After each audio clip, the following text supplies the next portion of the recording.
नमस्कार दोस्तों, आपका स्वागत है हमारे YouTube चैनल पे। आज आपके लिए लाए हैं रिश्तों के जाल में उलझी एक रोमांचक क्राइम की कहानी। आपसे रिक्वेस्ट है कि वीडियो अच्छी लगे तो लाइक करें और चैनल को सब्सक्राइब करना ना भूलें। तो शुरू करते हैं आज की कहानी। यह सच्ची घटना है उत्तर प्रदेश के हाथरस जिले की। बीते शुक्रवार 19 जुलाई को एक ठेकेदार मॉर्निंग वॉक पे जा रहा था, तभी 3 नकाबपोश आते हैं और उस ठेकेदार पे गोलियां बरसा देते हैं। ठेकेदार की मौके पर ही मौत हो जाती है।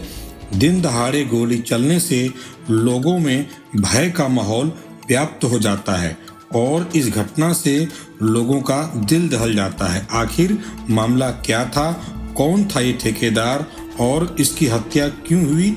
लास्ट तक बने रहें, पूरी कहानी जानते हैं। ठेकेदार मुनेंद्र उपाध्याय, उम्र 48 साल, निवासी गणेश कॉलोनी। मुनेंद्र बचपन से ही मेहनती और पढ़ने में तेज थे।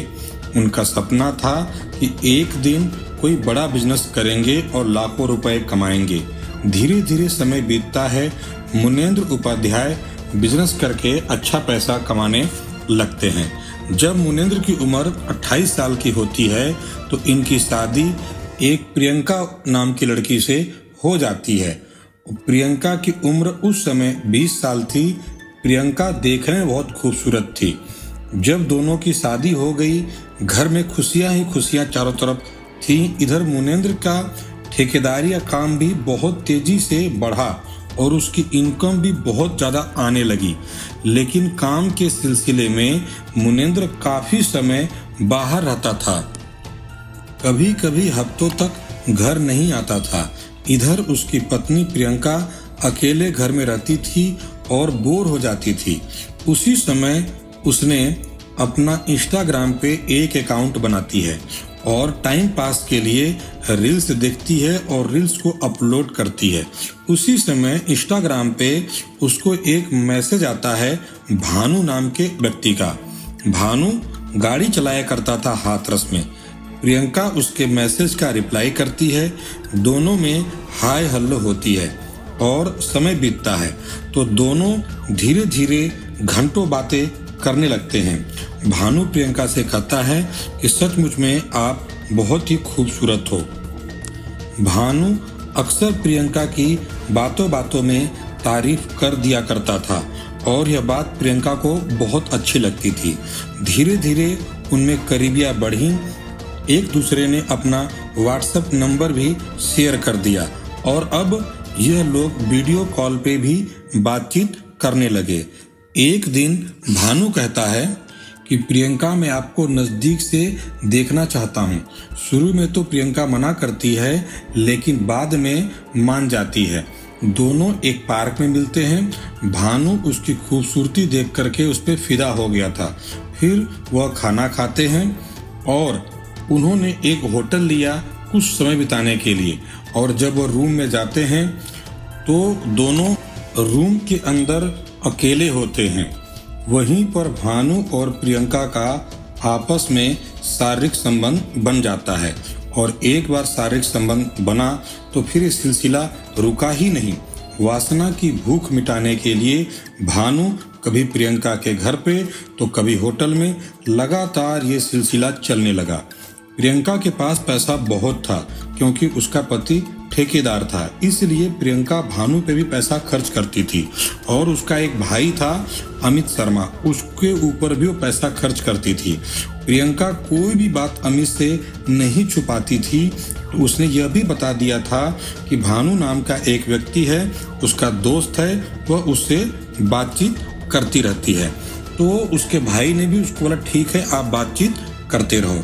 एक दिन की बात होती है, मुनेंद्र उपाध्याय घर आया था। वह काफी थका था तो जल्दी ही खाना खा करके सो गया। तभी रात को 12 बजे प्रियंका के मोबाइल फोन पे भानु का फोन आता है।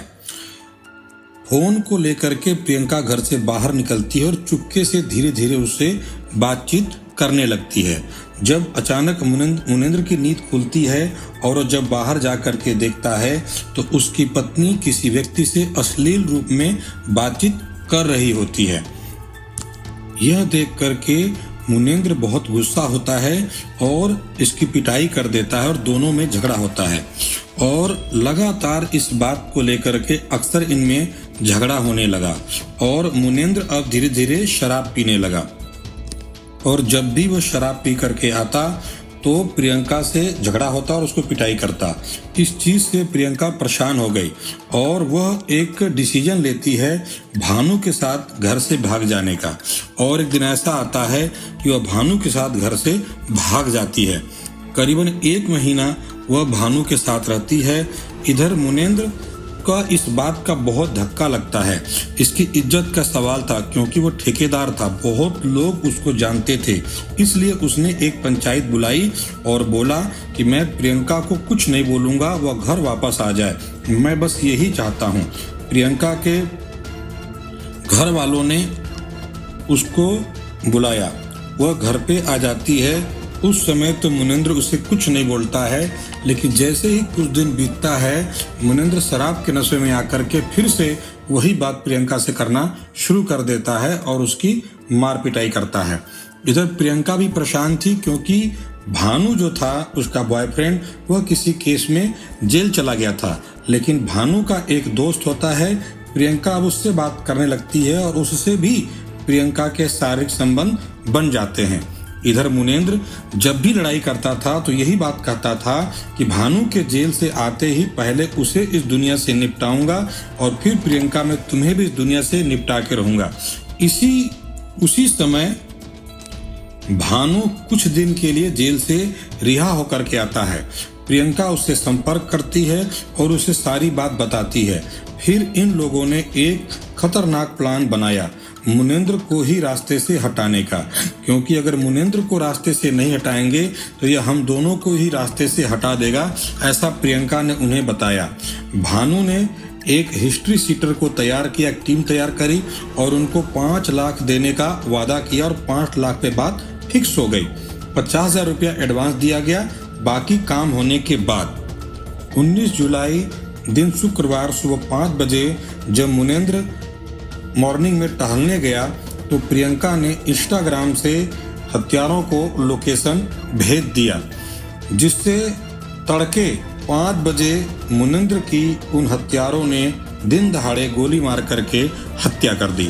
हत्या होने के बाद पत्नी प्रियंका रोने का नाटक कर रही थी, दिखावा कर रही थी।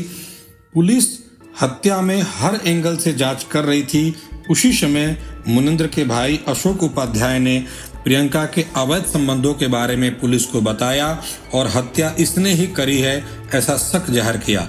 शक के बिहाफ पे पुलिस ने प्रियंका को गिरफ्तार कर लिया और सख्ती से पूछताछ की तो उसने अपना सारा जुर्म कबूल कर लिया।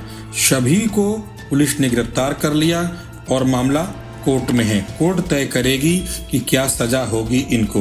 तो दोस्तों, ये थी आज की एक दिलचस्प क्राइम स्टोरी। हमें उम्मीद है कि आपको यह कहानी पसंद आई होगी। इसे लाइक करें, शेयर करें और चैनल को सब्सक्राइब करना ना भूलें। अगले दिन फिर मिलते हैं नई क्राइम स्टोरी के साथ। तब तक के लिए सतर्क रहें, सुरक्षित रहें। धन्यवाद।